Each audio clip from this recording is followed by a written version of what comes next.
காவிரியின் குறுக்கே மேகதாது அணை கட்ட கர்நாடக அரசு மேற்கொள்ளும் முயற்சிகளுக்கு எதிராக கடும் கண்டனம் மற்றும் போராட்டம் உள்ளிட்ட 7 முக்கிய தீர்மானங்கள் நிறைவேற்றப்பட்டன.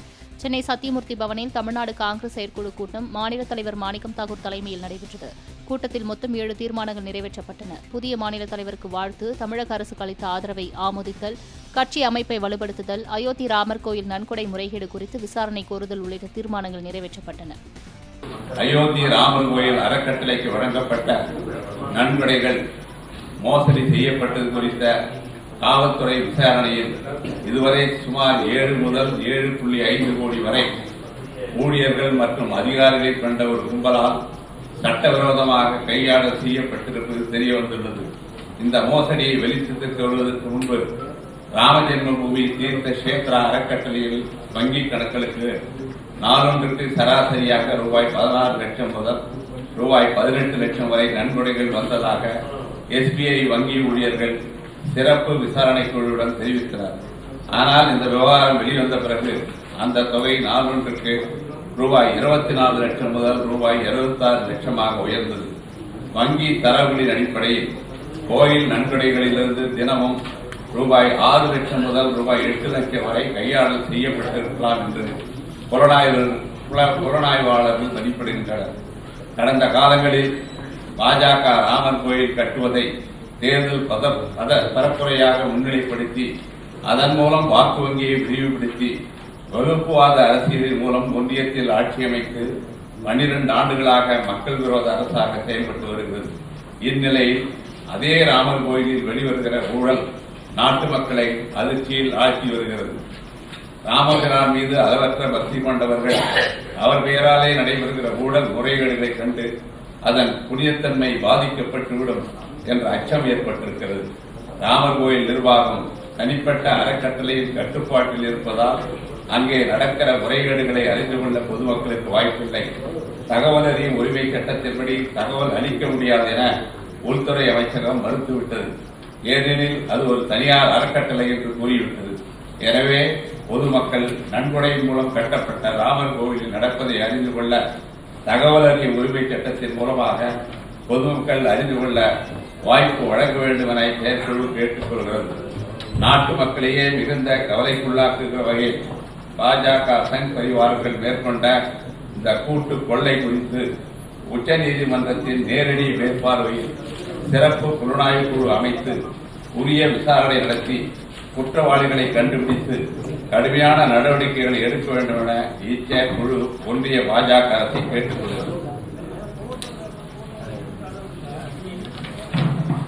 தீர்மானம் 7.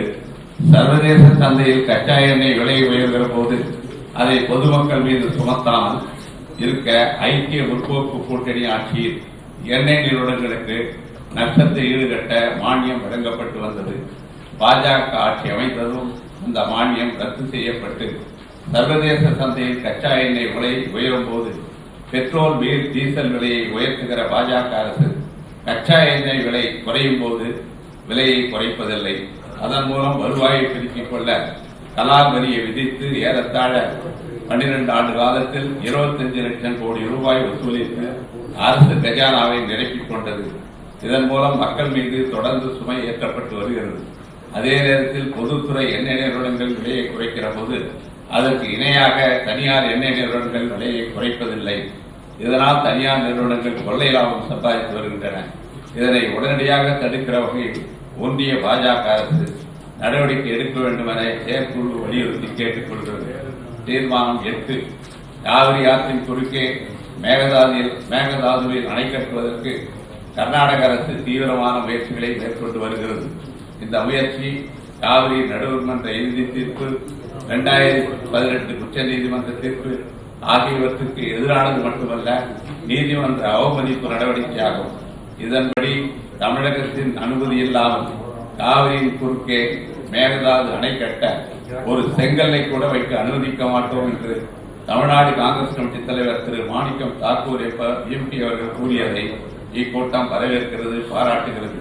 எனவே காவிரி டெல்டா விவசாயிகளின் உரிமைகளை பாதுகாக்கும் வகையில் கர்நாடக அரசு மேகதாதுவில் அணை கட்டுகிற முயற்சிகளை தமிழ்நாடு காங்கிரஸ் கடுமையாக எதிர்த்து குரல் கொடுக்கும், போராடும் என்பதை இக்கூட்டம் உறுதியாக தெரிவித்துக் கொள்கிறது. நன்றி.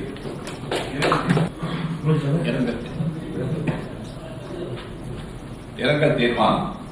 தேனி மாவட்டம் காங்கிரஸ் முன்னாள் தலைவர் திரு MP முருகேசன் அவர்களின் மகனும் தமிழ்நாடு இளைஞர் காங்கிரஸ் முன்னாள் பொதுச் செயலாளருமான டாக்டர் M பாலகுமார் திண்டுக்கல் மேற்கு மாவட்டம் ஒட்டன்சத்திரம் சட்டமன்ற தொகுதி தொப்பம்பட்டி ஒன்றியம் வட்டார காங்கிரஸ் முன்னாள் தலைவரும் தற்போதைய மாநில பொதுக்குழு உறுப்பினருமான திரு P ஞானசேகர், மதிப்புக்குரிய தோழர் RNK என்று அழைக்கப்படும் தோழர் இரா நல்லக்கண்ணு அவர்களின் மறைவு செய்தி மிகுந்த அதிர்ச்சியையும் வேதனையும் அளிக்கிறது. தமிழகத்தில் மட்டுமல்லாது அகில இந்திய அளவில் மிக மூத்த பொது உடைமை தலைவர். தனது 101வது வயது வரை பொது வாழ்வில் எளிமையாகவும் நேர்மையாகவும் வாழ்ந்து நாட்டு மக்களுக்கு முன்னுதாரணமாக வாழ்ந்து காட்டியவர். தான் கொண்ட கொள்கையிலும் நடைமுறை வாழ்விலும் தனது இறுதி மூச்சு வரை சமரசமின்றி வாழ்ந்தவர். தமிழ்நாடு காங்கிரஸ் கமிட்டி முன்னாள் பொதுச் செயலாளரும் புதுக்கோட்டை மாவட்ட காங்கிரஸ் முன்னாள் தலைவருமான திரு SC Swaminathan XMLA, Tamil Nadu Congress committee முன்னாள் மாநில செயலாளர் திரு கோ வெங்கடேசன் அவர்கள், தமிழ்நாடு காங்கிரஸ் கமிட்டி செயற்குழு உறுப்பினரும் தாராபுரம் சட்டமன்ற முன்னாள் உறுப்பினருமான திரு VS காளிமுத்து, தமிழ்நாடு காங்கிரஸ் கமிட்டி மாநில பொதுக்குழு உறுப்பினரும் திருநெல்வேலி கிழக்கு மாவட்ட காங்கிரஸ் கமிட்டியின் மூத்த முன்னோடியுமான திரு VNK அழகிய நம்பி, அகில இந்திய காங்கிரஸ் செயலாளரும் தமிழக பொறுப்பாளருமான திரு சூரஜ் MNK, மண்ணின் மனத்தையும் மக்களின் உணர்வுகளையும் உலக திரையில் பதித்த இயக்குனர் இமயம் திரு பாரதிராஜா அவர்கள், திரையுலகில் இயக்குநராகவும் நடிகராகவும் திரைக்கதை ஆசிரியராகவும் முத்திரை பதித்த திரு K பாக்யராஜ் அவர்கள். ஒரு நிமிடம் மௌனம்.